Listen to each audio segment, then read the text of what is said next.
Today we're looking at Beautiful Love, one of the great jazz standards you really want in your repertoire. It's a minor tune, a little melancholy, and perfect for building your chord knowledge.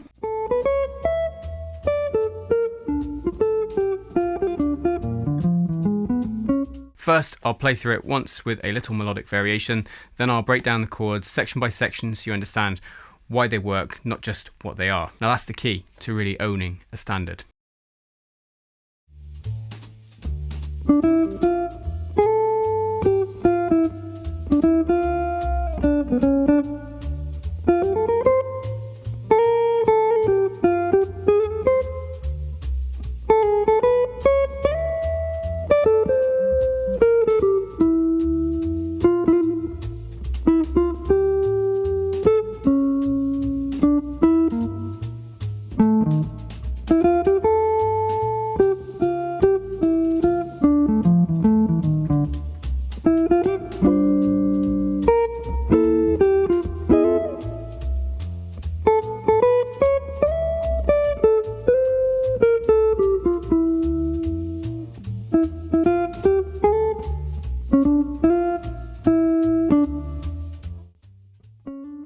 This tune is almost 100 years old. It was written in 1931 by a songwriting team really, Victor Young, Wayne King, Egbert Van Alstyne and Haven Gillespie.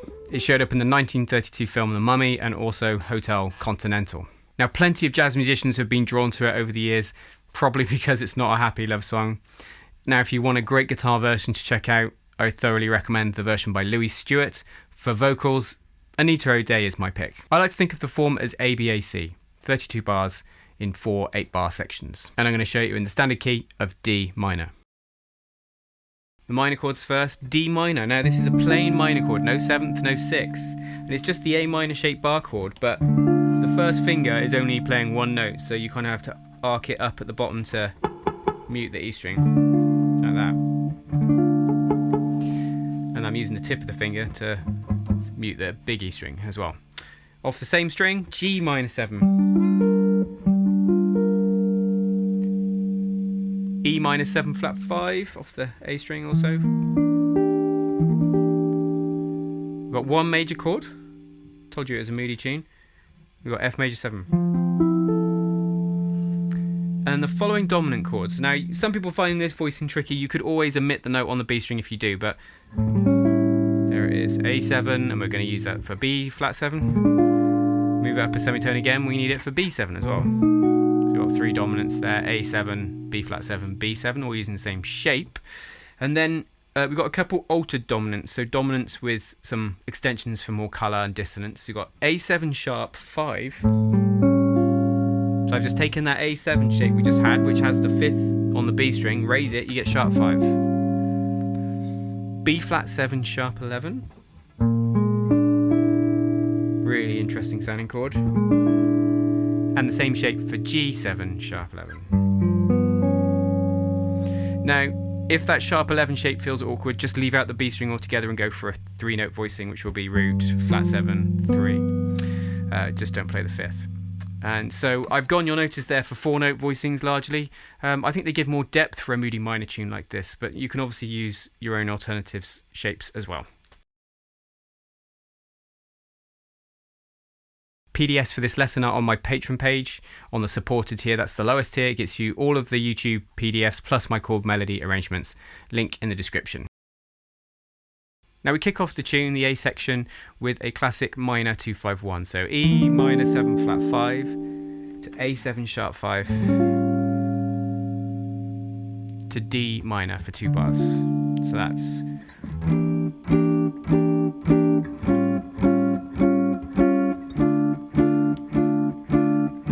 just with a 4 to the bar swing rhythm. We then head elsewhere. We're going to pick up that G minor 7 for a bar to C7 for a bar.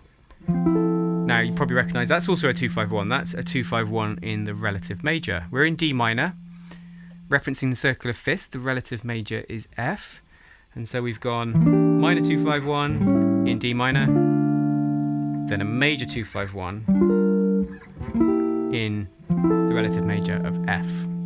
And then we get a quick change bar next. What I mean by this is there's 2 chords in this next bar. And when that happens, it's usually on beats 1 and 3, and we're going back to E minus 7 flat 5 to A7. If I play that section slowly, we have a 1, 2, a 1, 2, 3, 4.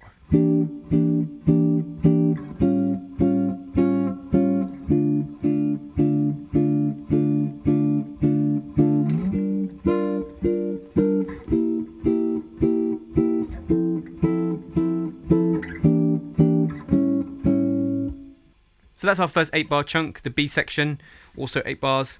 We start on D minor, then we move to G minor, so there's a bar of each, bar of B flat 7 sharp 11, and a bar of A7, with that being.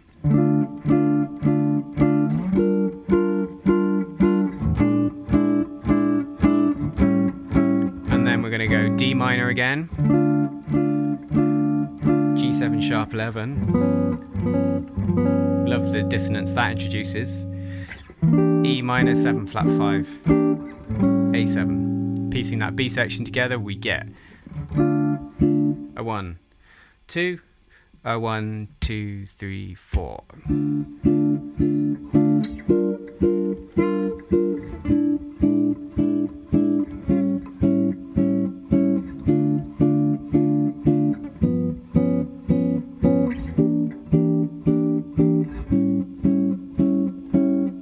We then go back and do another A. I'll just put that on the screen. So A2 would be exactly the same as we did a moment ago. The final 8 bars, the C section goes like this. We pick up that D minor again to G minor. It's the same as the start as the B.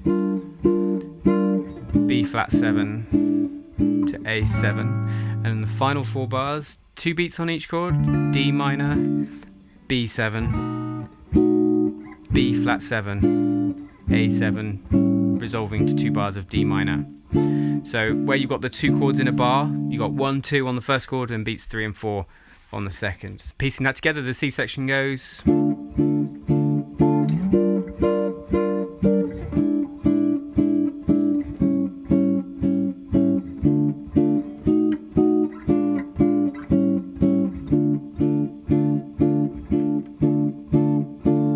Now let's put that all together. Play along if you like, or just listen and follow the chords. I've got the metronome set to 2 and 4 on 130. You can try playing along. 1, 2, 1, 2, 3, 4.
Right, let's get into why these chords work. So to do that, we need to understand what being in D minor means. So key of D minor, let's take the D natural minor scale.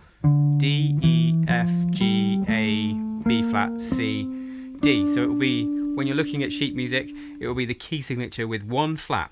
Reference to circle of fifths, it's the relative minor of F major. Now if we took that scale and built a chord from each scale tone, we get the following chords. D minor 7 chord 1, E minor 7 flat 5 chord 2, F major 7 chord 3, G minor 7 chord 4, and we're going to get A minor 7 theoretically for chord 5, but in practice it gets swapped for A7, so we get a dominant as chord 5 to give us that perfect cadence, and then B flat major 7 as chord 6, and then C7 as chord 7, and then back to D minor. So those are our 7 chords, and obviously you can probably see we've got quite a few of those in this particular tune, or we at least have chords off those roots. What you want to know in a key really is the essential thing, which is the 2-5-1, which is in this key, E minor 7 flat 5, A7 to D minor. So the A section kicks off with a minor 2-5-1. We start from this unstable 2 chord. The dominant chord 5 chord leads us to 1 for 2 bars. That's our first sort of point of resolution. That's our home chord that we're going to keep coming back to throughout the song. Now the next 3 chords, I mean the third chord is chord 3 in the key of D minor, but I think it's much more sensible to look at it as a 2-5-1 from the relative major. Here again is the circle of fifths on the screen. The key signature with 1 flat will be F major or its relative minor, D minor. They're relative of each other. D minor is the relative minor of F major is the relative major of D minor. It's a reciprocal relationship, and standards change between the two all the time. I mean, take Autumn Leaves for instance. That has in the A section kicks off with a major 2-5-1, then moves to the minor 2-5-1. So we got minor 2-5-1 in D minor, and then the major 2-5-1 in F from the relative major, which is why that 2-5-1 to F, it doesn't sound like a massive departure, but it's a nice pleasing movement because of the relationship between those two keys. We then have what I call the quick 2-5, half the bar the 2, half the bar the 5. This leads us into the B section. The B section starts out from chord 1 and then moves to chord 4, G minor 7. Then we get the first kind of, I think, really interesting chord in this song. We get B flat 7 sharp 11.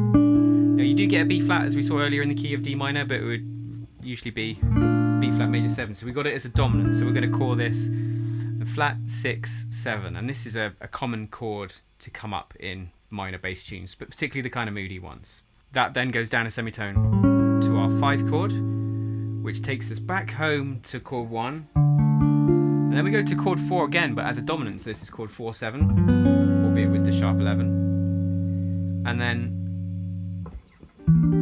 our 2 5. So that section's got some interesting chords. You know, chord 1 to 4, flat 6 7, going down a semitone to. I'll explain a bit more about that flat 6 7 in a sec. To chord 5, back to 1, so you've got 5 1 there. Chord 4 is a dominant,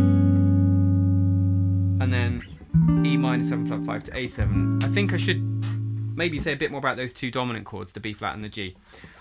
Why B flat 7 going down to A7?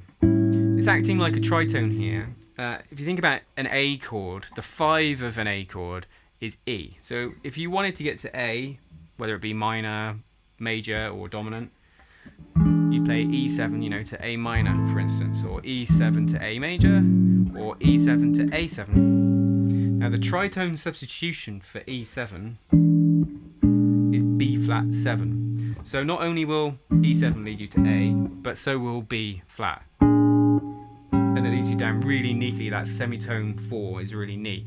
The fact we've also got the flat, the sharp 11 or flat 5 on the top, that note is in E.